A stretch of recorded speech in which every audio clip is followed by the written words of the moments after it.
going on, fans? Welcome to another edition of Dave and Jay's Powerbomb.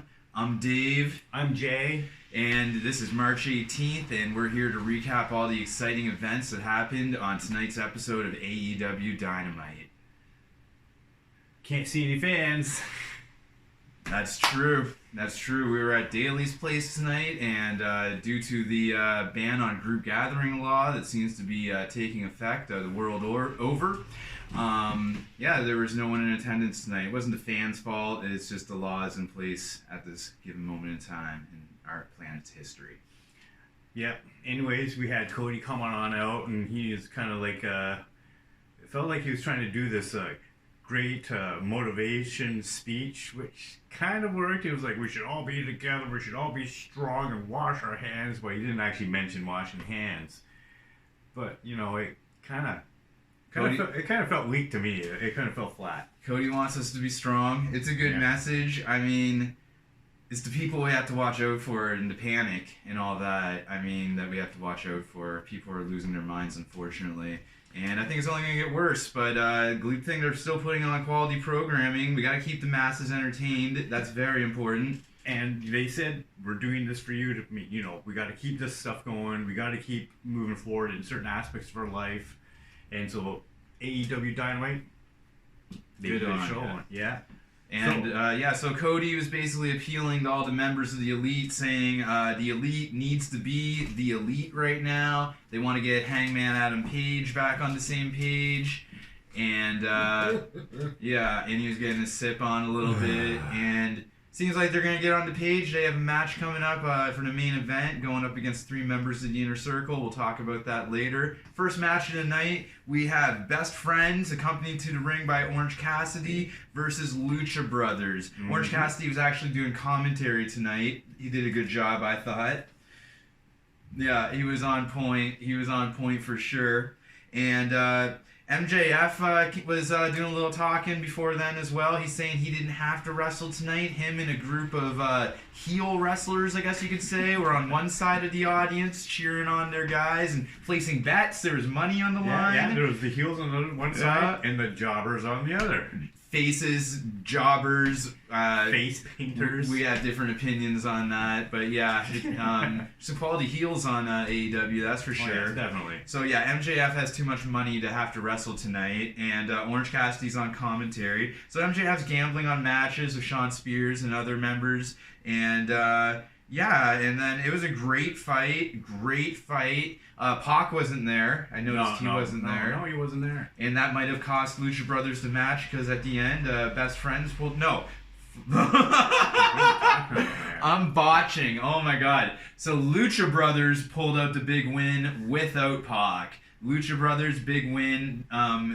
I'm big on Best Friends and Lucha Brothers. Yeah, I'm glad Lucha Brothers won. I wanted Best Friends to win, but it was Lucha Brothers called it to win. Before. They were hovering slightly under 500 in the record. They were sitting at 5-6, I believe. So this brings them back up to 500.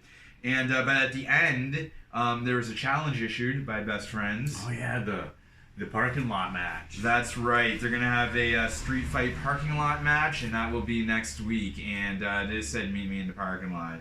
See what happens. But the next match of the night was a Fatal 4-Way Women's match. We had Bad Girl, Penelope Ford, who beat Riho on Dark,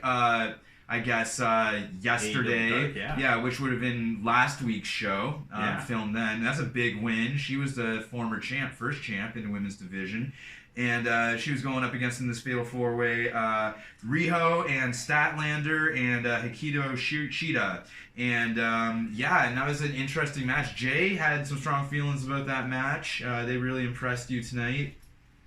It was the match of the night. Like, they pulled off everything. They put together their moves they put together. They were just... It was finally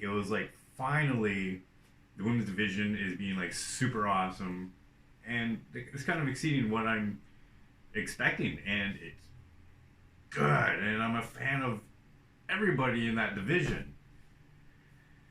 But we're back on track with the women, it seems. Yeah, Statlander should have won that. However, she did not. We had some involvement from bad girl Penelope Ford's man, Chris Sabin. Yeah. He's not afraid to put his hands on a woman, it seems like. Yeah, but he paid for it. He did. He got a few shots from the women, and later on in the match, after the match. But Shida, she won the match with a big running knee on Penelope Ford. I was rooting for Penelope Ford this match. Yeah, I was too. I was just like, who's this girl? I've never seen her before. Breath of fresh air. Yeah. But it was Hikaru Shida, and great for her. But I would have preferred Penelope to win, but we got years to come with this stuff. Yeah. And then Cole Cabana was doing a promo, and Kip Sabian got in his face and paid for it. Got a little big smack, more than a little smack from Cole Baby Cabana powder. there. And of course, we had some more things go on tonight. Oh, yeah, here's a big story for tonight. So, once again tonight, there was no appearance from the champ, whoever this the guy is. AEW champion, whoever's holding the title right now. Yeah. The second week in a row, he hasn't shown up. He is on the do not enter list. That's official. They mentioned that on the show. And so he's like talking about how he can't show up, but nothing's going to stop him, but he can't show up for 2 weeks. He does what he can do, falls into a stolen vehicle. Oh, yeah. He had a stolen Ford GT. I think he stole that from the Inner Circle. Never gave that back to Jericho. Still rolling around in it. I know. All those guys chipped in for that nice, sweet ride. And he's a shitty person, man. Like, I mean, I try to take it easy on some of these guys. Like, he's supposed to be the one that goes hard on them, but, I mean, I can't deny what I see with my very own eyes, right? Like, no, like, what is Moxley? He's nothing more than, like, stone cold. But, you know, I know, no, he's trying to be, like, you know, awesome like that, except he doesn't, you just can't do it. You're just, like, it's an weird. charismatic chud who's, seems like your eyes, like, I'm Jon Moxley. I'm the champ. Matey. Well, I wouldn't go that far, pirate. No, it's more because he looks like he's got this swollen eyebrow thing going on, hanging down. Like, I'm Cro-Magnum P.I. and I'm the champ, or something like that. Yeah, your champ talks in living rooms with fireplaces and drives off in stolen cars and doesn't want to wrestle. He's pulling the old Brock Lesnar thing, and we all know that's bad for business. And yeah, he lies and fakes about injuries. Yeah. And so then after that, we had the Butcher and the Blade. There was no Bunny this week versus Jurassic Express in tag team action. Nice. And that was Luchasaurus and Jungle Boy with no Marco Stunt either. And that was a decent match. Before the match, MJF, he paid off the Butcher and the Blade. He's throwing money around tonight. Yeah, doing his gambling. Yeah. But did it pay off? Cole Cabana was getting involved, getting a little handsy, and but it didn't pay off. And at the end, Jurassic Express they got a big win against the Butcher and the Blade. Yeah. A little fucked up finish at the end though. There, I thought. Yeah, there was a couple of coordination was off in a couple of matches, except for the women's match. Yeah, like the match was won. Like Jungle Boy and Luchasaurus pull off their big move, is some type of devastating cutter thing. It was awesome, and then like the Butcher's still like on the ground outside the ring, like not even like moving, and then Jungle Boy like gears up, he's running, and he's about to do like a tope suicida, and then like the Butcher's still not moving, so he just kind of stops, walks over, like give him his boots a little bit. It was weird because it didn't seem like that old guy was getting up anytime soon. No, it was kind of. Jurassic Express with the big win. And then what do we got here? And then like during the commercial break, they do the picture-in-picture. Like they're just showing the wrestlers because they're the only ones in attendance tonight due to no group gathering laws worldwide. You know, and there's some gambling. Jake the Snake's not impressed, and it's good to see. So then the Dark Order comes out. And and they are the number one contenders to the AEW tag team titles. And Evil Uno comes out, and the arrival of the Exalted One is near. And Chris Daniels interrupts him, and he's like, "Oh, I don't even know." Yeah. And then they do a Titantron vignette thing, and the Exalted One is revealed. And do you want me to do the honors here? Or? Well, first of all, Big thank letdown? thank God there was, like, there's nobody to see, to insult with their ugliness to the Exalted one. But I am sorry, everyone. I was completely wrong. It was definitely not Cody Rhodes. No. And nor was it Matt Hardy, who I thought it was going to be. No. Like, it was this guy from the other company. He used to be part of this. He finally got let go. Yeah. Finally, contract was up. Was kind of able to go from the other company. Yeah, he's part of a faction in the other company called the Wyatt family, with Bray Wyatt as their leader. And yeah, I guess a lot of people felt that Luke Harper, that was his name in the other company. They call him Brodie Lee in AEW, so Brodie Lee is probably the name he was wrestling in under the Indies. Yeah, so he comes in, and what were we talking about? Oh yeah, people thought he was like, yeah, he's the Exalted one. Yeah, people thought he was underutilized in the other company, and then Vince wouldn't release him, and he had to serve the rest of his contract, just like not wrestling. And now he's in AEW, and they're putting the push behind him, making him the Exalted one, which is a spot that I thought should have went to someone else. And we'll see how that goes. It's a little weird, I think. It was a big spot. Is it given to the right competitor? Time will tell, I suppose. Who knows? Without the audience, there was this kind of weird vibe of what was going about the whole feel of it.